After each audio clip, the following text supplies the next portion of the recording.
ವಿಚಾರ ಏನಪ್ಪಾ ಅಂದ್ರೆ ಕಬೀರರ ವಿಚಾರಗಳನ್ನ, ಜ್ಯೋತಿಬಾ ಫುಲೆ ಅವರ ವಿಚಾರಗಳನ್ನ. ಯಾಕಂತಂದ್ರೆ ಈ ದೇಶದಲ್ಲಿ ಮೊಟ್ಟ ಮೊದಲ ಬಾರಿಗೆ ಕೆಳವರ್ಗದವರಿಗೆ ಶಿಕ್ಷಣ ಕೊಟ್ಟವರು ಯಾರಾದ್ರೂ ಇದ್ರೆ ಅದು ಜ್ಯೋತಿಬಾ ಮತ್ತು ಸಾವಿತ್ರಿಬಾಯಿ ಫುಲೆ ಅವರು. ಹಾಗಾಗಿ ಅಂತ ವ್ಯಕ್ತಿತ್ವಗಳು ನೀನಾಗ್ಬೇಕು ಅಂತ ಹೇಳಿ ಬಾಲ್ಯದಿಂದ ಭೀಮನಿಗೆ ಬೆಳೆಸ್ತಾರೆ. ತಂದೆಯು ಕೂಡ ಏನ್ ಮಾಡಿದಪ್ಪ ಅಂತಂದ್ರೆ ಅದೇ ರೀತಿಯಾದಂತಹ ವಿಚಾರಗಳನ್ನ ಬೆಳೆಸ್ದ.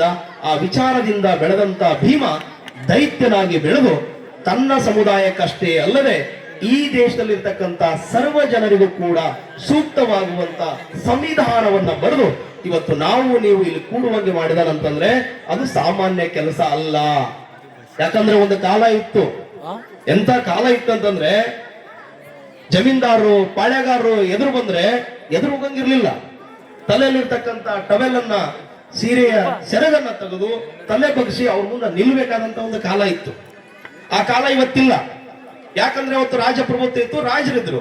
ಅದಕ್ಕೆ 1949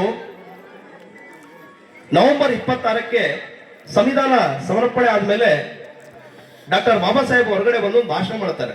ಏನ್ ಭಾಷಣ ಮಾಡ್ತಾರೆ ಅಂದ್ರೆ, ಇಷ್ಟು ದಿವಸ ಈ ದೇಶದಲ್ಲಿ ರಾಜ ರಾಣಿಯ ಹೊಟ್ಟೆಯಲ್ಲಿ ಹುಟ್ಟುತ್ತಿದ್ದ, ಇನ್ನು ಮುಂದ ಅವ್ರು ರಾಣಿಯ ಹೊಟ್ಟೆಯಲ್ಲಿ ಹುಟ್ಟೋದನ್ನ ನಾನು ಸರ್ಜರಿ ಮಾಡಿದ್ದೀನಿ, ಇನ್ನೇನಿದ್ರು ಪ್ರಜೆಗಳ ಓಟಿಂದ ಹುಟ್ಟುತ್ತಾನೆ. ನೋಡಿ, ಇವತ್ತ ಪ್ರಜಾಪ್ರಭುತ್ವ ಇರೋದ್ರಿಂದ, ಪ್ರತಿಯೊಬ್ಬರಿಗೂ ಓಟಿನ ಪವರ್ ಇರೋದ್ರಿಂದ, ಪ್ರತಿಯೊಬ್ಬರು ಕೂಡ ಅಧಿಕಾರ ನಡೆಸಬೇಕು ಅನ್ನುವಂತ ಅವಕಾಶ ಇರೋದ್ರಿಂದ ಇವತ್ತು MLA-ಗಳಾಗಿದ್ದೀರಿ, MP-ಗಳಾಗಿದ್ದೀರಿ, ಗ್ರಾಮ ಪಂಚಾಯತಿ ಅಧ್ಯಕ್ಷರಾಗಿದ್ದೀರಿ, ಮೆಂಬರ್ಗಳಾಗಿದ್ದೀರಿ, ಏನೇನೋ ಇವತ್ತಾಗಿ ಎಲ್ಲರ ಗೌರವಿಸುವ ವ್ಯಕ್ತಿಗಳಾಗಿದ್ದೀವಿ ಅಂದ್ರೆ ಅದಕ್ಕೆ ಒಂದೇ ಒಂದು ಕಾರಣ, ಬಾಬಾ ಸಾಹೇಬ್ ಅಂಬೇಡ್ಕರ್ ಬರೆದಂತ ಮಹಾನ್ ಗ್ರಂಥ ಸಂವಿಧಾನ. ಸಂವಿಧಾನ ಸಂವಿಧಾನ ಅದನ್ನ ದಾಟ್ ನಾವು ಯಾರು ಹೋಗಕ್ ಸಾಧ್ಯನೇ ಇಲ್ಲ.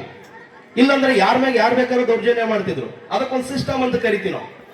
ಆ ಸಿಸ್ಟಮ್ ಅಡಿಯಲ್ಲೇ ನಾವ್ ಏನ್ ಬೇಕಾದ್ರೂ ಕೆಲಸ ಮಾಡ್ಬೋದು. ಅದು ಅಹಿಂಸಾತ್ಮಕವಾಗಿ, ಅಲ್ಲೇ ಮಾಡಂಗಿಲ್ಲ, ಬೈದಾಡಂಗಿಲ್ಲ, ಪರಸ್ಪರ ಒಬ್ರಿಗೊಬ್ರು ಏನಪ್ಪಾ ಅಂತಂದ್ರೆ ಹೃದಯವಂತಿಕೆಯ ಮೂಲಕ ಗೌರವವನ್ನು ಕೊಟ್ಕೋಬೇಕು ಅಂತ. ಇಲ್ಲಿ ಮೇಲು ಕೀಳು ಅನ್ನೋದು ಯಾರೋ ಕೆಲವು ಜನ ಸ್ವಾರ್ಥಕ್ಕೋಸ್ಕರ ಅವತ್ತು ಮಾಡಿಟ್ರು. ಅದು ನಮ್ಮ ಜನರಿಗೆ ಗೊತ್ತಿಲ್ಲ, ಅದನ್ನ ಹಂಗೆ ನಡೆಸ್ಕೊಂಡು ಹೋಗ್ತಿದ್ದಾರೆ. ಎಲ್ಲಾ ಜಗತ್ತಿನ ಎಲ್ಲಾ ದೇಶಗಳು ಬದಲಾಗಿದ್ದಾವೆ, ಇನ್ನೂ ಭಾರತ ಬದಲಾಗೋದು ಬಹಳ ಇದೆ. ನಾವು ಅನ್ಕೊಂಡಿದೀವಿ ಅಷ್ಟೇ ಬದಲಾಗಿದೆ ಅಂತ.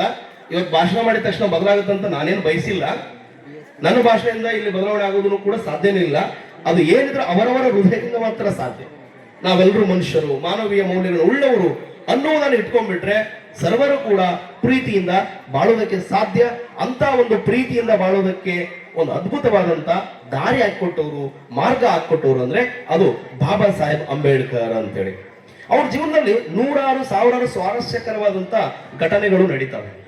ತುಂಬಾ ಚೆನ್ನಾಗಿ ನಮ್ಮ ವಿದ್ಯಾರ್ಥಿಗಳು ಇಲ್ಲೆಲ್ಲ ಬಳಸ್ತಾ ಇದ್ರು ಜೈ ಭೀಮ್, ಜೈ ಭೀಮ್ ಅಂತ. ನೋಡಿ, ಇವತ್ತು ಅದೊಂದು ದೊಡ್ಡ ಶಕ್ತಿ ನಮ್ಗೆ. ಜೈ ಭೀಮ್ ಅನ್ನೋದಿದೆಯಲ್ಲ, ಅದು ದೊಡ್ಡ ಶಕ್ತಿ.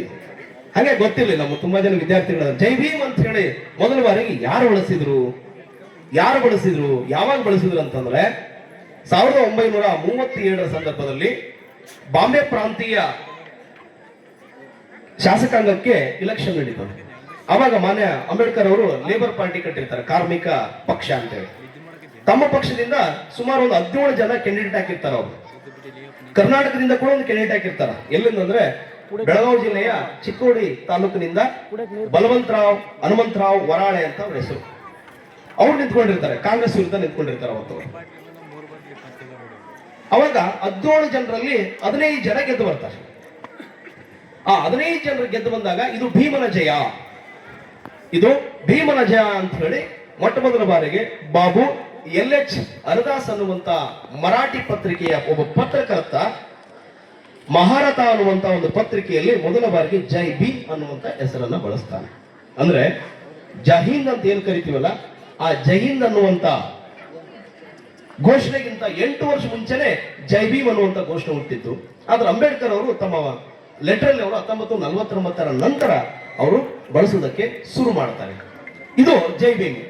ಮತ್ತೆ ಜೊತೆಗೆ ಅಲ್ಲೊಂದು ಬರೆದಿದ್ರಿ ಬಾಬಾ ಸಾಹೇಬ ಅಂತ.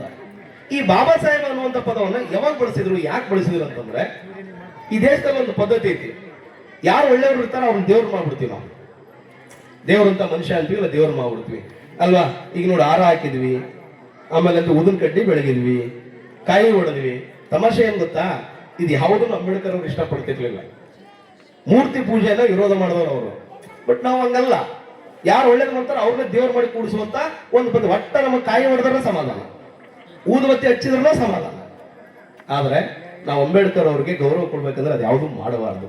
ಹೂವು ಹಾಕಿದ್ರೆ ಸಾಕು, ಅದೊಂದು ಸಮರ್ಪಣೆ ಅನ್ನೋದು. ಇಲ್ಲಂದ್ರೆ ದೇವರಾಗ್ಬಿಡ್ತಾರೆ. ದೇವರಾದ್ರೆ ಏನಾಗುತ್ತೆ ಗೊತ್ತಾ, ವಿಚಾರಗಳೆಲ್ಲ ಸತ್ತೋಗ್ಬಿಡ್ತಾವೆ. ಅದಕ್ಕೆ ಅಂಬೇಡ್ಕರ್ ದೇವರಲ್ಲ, ದೇವ್ರನ್ನ ಮಾಡಬೇಡಿ. ಅಂಬೇಡ್ಕರ್ ಮೆರವಣಿಗೆಗಿಂತ ಅವರ ಬರವಣಿಗೆ ಬಹಳ ಮುಖ್ಯ. ಅದನ್ನು ಮೆರೆಸ್ಬೇಕು ನೀವು, ಅವ್ರ ವಿಚಾರಗಳನ್ನು ಓದ್ಬೇಕು. ಯಾಕಂದ್ರೆ ಅಂಬೇಡ್ಕರ್ ಬರೆದ ಸಾಮಾನ್ಯ ಅಲ್ಲ. ಮಕ್ಕಳಲ್ಲಿ ಕೂತಿದ್ದೀರಲ್ಲ, 20,000 ಪುಟಗಳ 22 ಸಂಪುಟಗಳನ್ನ ಬರೆದಿದ್ದಾರೆ. ಅಂಬೇಡ್ಕರ್ ಓದ್ದೇ ಇರೋ ವಿಚಾರಣೆ ಇಲ್ಲ, ಅಂಬೇಡ್ಕರ್ ತಿಳ್ಕೊಳ್ಳದೇ ಇರುವಂತ ಮಾಹಿತಿನೇ ಇಲ್ಲ.